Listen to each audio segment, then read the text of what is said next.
এবার বেচারা মারা গেছে, স্ত্রী আছে, স্ত্রী কি হবে এখন বলেন? এর ভরণ পোষণের দায়িত্ব কে নেবে? পদে পড়ে গেলাম তো।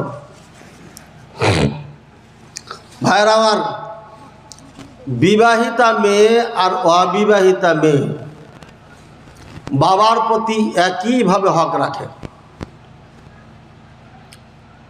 স্বামী জীবিত অবস্থায় সম্পূর্ণ দায় দায়িত্ব স্বামীর ওপরে বাতরায়।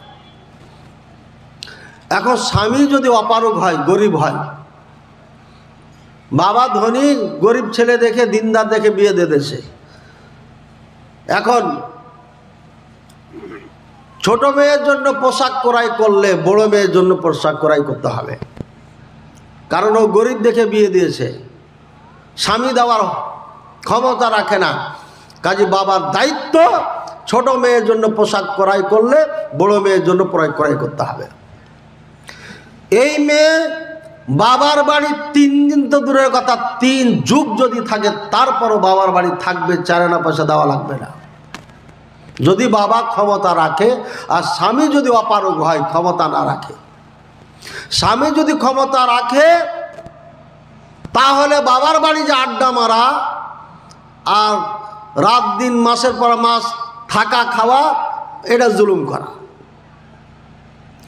আমার মেয়ে থাকে সিলেটে, ছটফট করছি মেয়েটা বাড়িতে আসে না কেন। ও যদি বাড়িতে আসে, 3 দিন পরে জামাইকে ফোন দিয়ে বলবো টাকা দে, মরার বাট্টা মরা, টাকা দে, বিয়ে দিয়েছি। কি বলবেন? বেহায়া নির্লজ্জ বাবা। ইসলাম কি পাগল পেয়েছেন যে নিজের মেয়ে বাবার বাড়িতে 3 দিন থাকলে পারে, ভালো 3 দিনের বেশি থাকলে পারে টাকা দিয়ে থাকতে হবে? ইসলাম কি বাবার বাপদাদা সম্পত্তি যা ইচ্ছা তাই বলে দিবেন আপনি? কে ফতোয়া দিয়েছে? কোত্থেকে শিখেছেন আপনারা? বলেন, বলেন না কেন? আরে শিখলেন কোথায়, পাইলেন কোথায়? আপনারা যে বললেন 3 দিনে বেশি থাকলে টাকা দিয়ে থাকতে হবে। আমি তো জামাই প্রশ্ন করিনি, মেয়ের প্রশ্ন করেছি, বিবাহিতা মেয়ে। আচ্ছা, জামাই যদি 3 দিনে বেশি থাকে টাকা দিয়ে থাকতে হবে, কে বলেছে?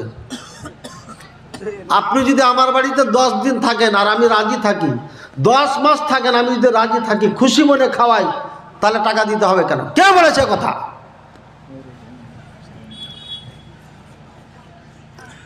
খেলাধুলা পেয়েছে নাকি ইসলামকে? মনে যা আছে তাই বলে দিবেন আপনি। সাবধান, সতর্ক হয়ে যান। এগুলো হচ্ছে ফালতু কথা, ইসলামের সাথে আর কোনো সম্পর্ক নাই। ইসলামকে ছোট করেছে, এগুলো কথা বলে ইসলামকে ছোট করা হয়েছে।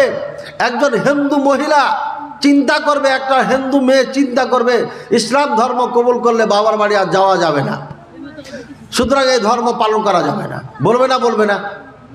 আরে মেয়েরা বাবার বাড়ি আসে 10 দিন, 20 দিন, 1 মাস, 2 মাস থেকে যায়, মা বাপ ছেড়ে যেতেও চায় না, আছে না নাই? আর আপনি বলছেন টাকা দিতে হবে। কে বলেছে? এটা ভুল ফতোয়া এবং পুরি মিথ্যা ফতোয়া। আল্লাহ রহম করুন। এখন স্বামী মারা গেছে, এই ভরণ পোশাককে দায়ী ভার নেবে। স্বামীর অর্থকড়ি থাকলে সমস্যা নাই, ছেলে মেয়ে থাকলে, যোগ্য ছেলে যদি থাকে প্রাপ্তবয়সের, তাহলে পারে ছেলেদের ওপরে চলে আসবে। এটা জায়গা জমি টাকা পয়সা থাকলে স্বামীর বাড়িতে থাকবে, স্বামীরই খাবে, সমস্যা নেই। কিন্তু যদি না থাকে তাহলে ঘুরে বাবার কাছে যাবে, বাবাই পালবে তাকে। বুঝেছেন কথা? ক্লিয়ার? এরপরে মাইয়ার যদি মারা যায়, জানাজার সামনে নিয়ে আমরা কি বলি? কি বলি ভাই? যে খাবার দিবেন কখন, খাবার দিবেন কখন, এটা বলেন না? জায়েজ নাই, হারাম, এই খাবার খাওয়া যাবে না।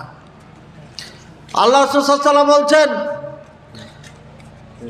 আলে জাবের রাদিয়াল্লাহু জাফর রাদিয়াল্লাহু তাআলা মারা গেছে, শহীদ হয়ে গেছেন।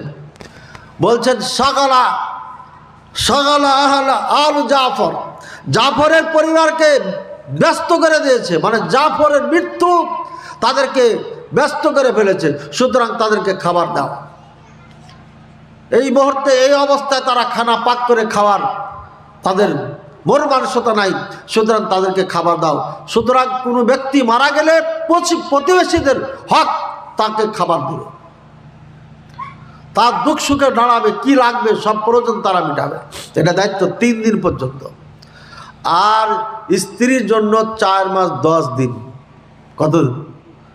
4 মাস 10 দিন। এখন এই স্ত্রী নাকফুল, সোনা দানা, অলংকার যা আছে খুলবে কি খুলবে না?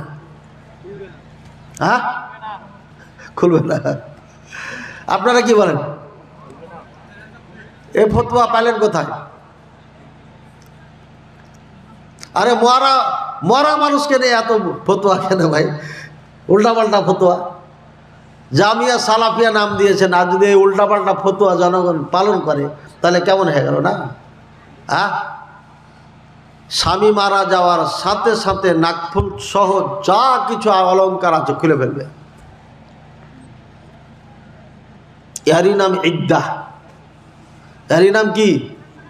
শোক পালন করবা। নাকফুল থেকে যা কিছু আছে তখনই খুলে ফেলবে সব কিছু।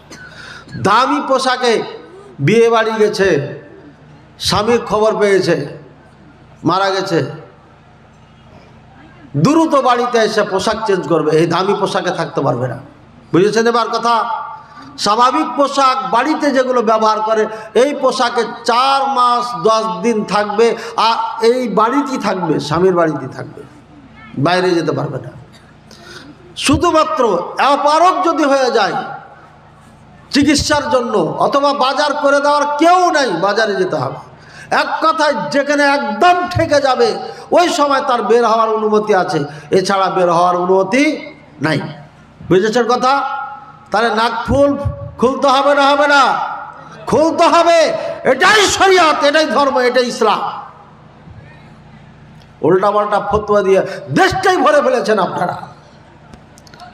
এখন ঝালাই করতে হবে, ঝালাই না করলে হবে না। এটা ঝালাই চলছে। কোন মৌলবীর বাচ্চা যদি বলে যে না